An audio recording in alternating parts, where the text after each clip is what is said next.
what is preventing most people from moving in the direction that they want to move is a lack of discipline. And no one wants to hear that answer. It's the harshest answer. This is hard work. It's every day. When they see that word discipline, it's actually a slap in the face because they know it's true. If you have any fraction of self-discipline, the ability to not want to do it but still do it, that's the most powerful thing in the world. What are you going to get without discipline? Are you going to be in good physical shape without discipline? Are you going to be financially successful without discipline? Are you going to become more intellectually powerful without discipline? You're going to see me for who I am, because I need to change who I'm not. Discipline is the root of all good qualities. If you want to make progress in your life, you got to have discipline. Discipline equals freedom. You want freedom in your life? You want to achieve what it is you want to achieve? How do you do that? You do it through discipline. You do it through hard work. You do it by knowing what it is you're supposed to do and then actually doing it. Yeah. You have to face yourself. What am I going to do today to change what I see in this mirror?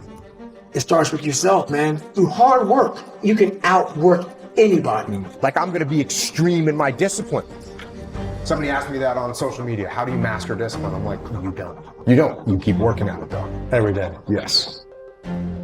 It takes power. It takes effort. It takes discipline to break the old you. What gives you confidence, not being afraid, is overcoming the fear. There's no one in the world that enjoys taking criticism. It's in the discomfort zone is where my confidence is getting The built. tougher things you go through, the more confidence you're going to have. The more confidence you have, the better you're going to get. But I'm going to work and try and make myself better. And that's the mentality you have. A lot of us who are afraid of something, we allow our minds to choose the path of least resistance, so we go a different route.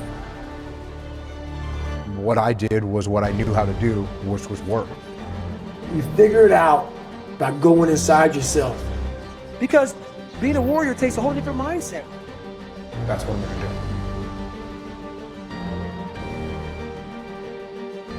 When I was a little tiny kid, 5, 6, the only thing I could remember was wanting to be some kind of commando. There was not any question for me. I knew what I wanted to do. I never thought about quitting at any moment in time. SEAL Teams is going to war. That's what we do. You're lucky that you don't have to think like warriors think. You're very privileged. I chose this world to be a warrior. And I would choose it again if I came back to this world. But the mentality of a warrior is very different than normal mentality. You must be that person on that door, get ready to open it, thinking to yourself, if I die, so be it. Because being a warrior takes a whole different mindset.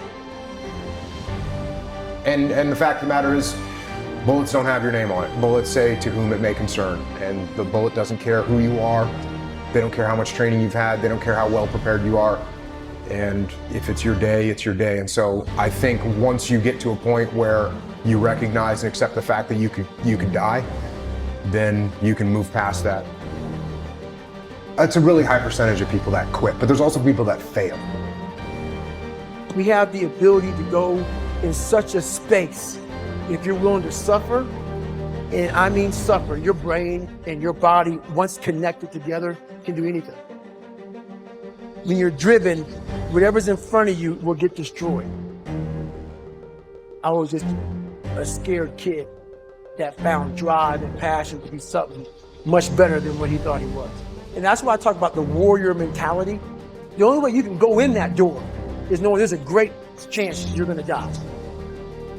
I worry about missing out on opportunities that I have because I got friends that will never get the chance to execute on opportunities because they didn't come home.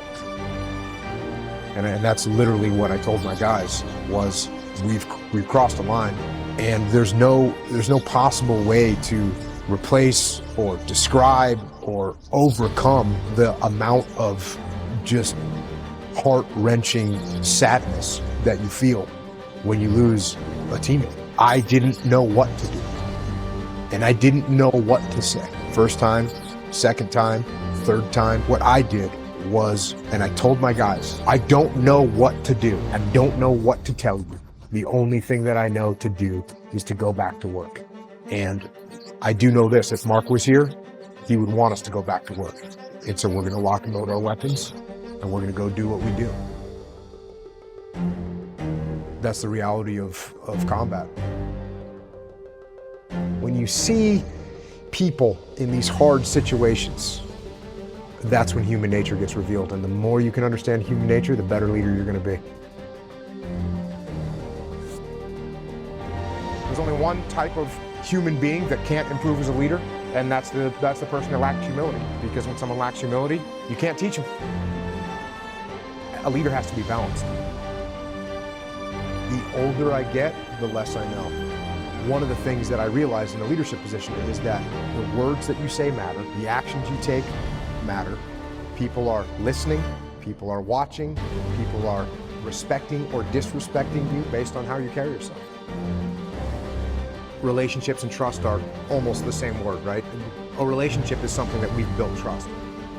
Now you can have a bad relationship, and what does that mean? That means there's no trust there. I don't trust you, we have a bad relationship.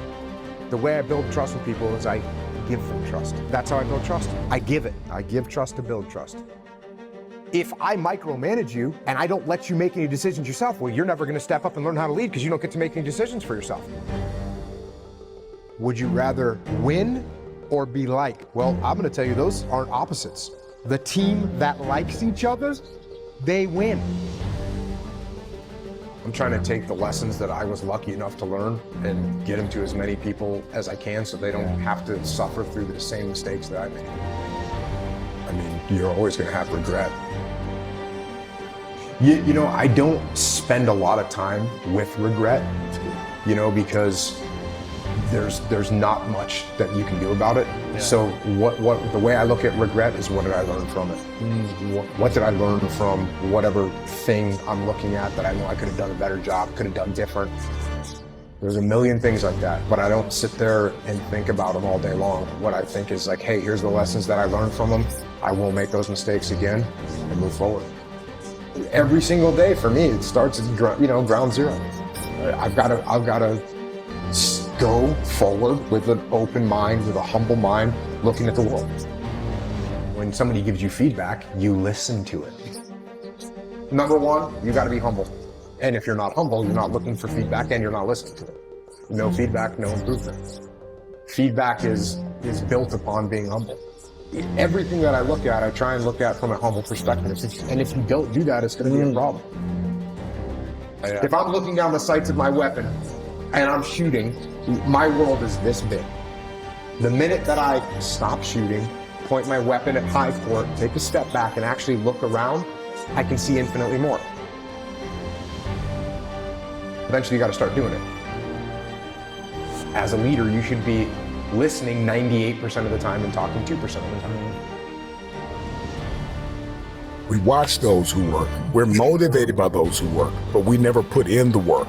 If you're gonna conquer your day, conquer your week, nobody is gonna outwork you. From this moment on, I need you to give it everything you have.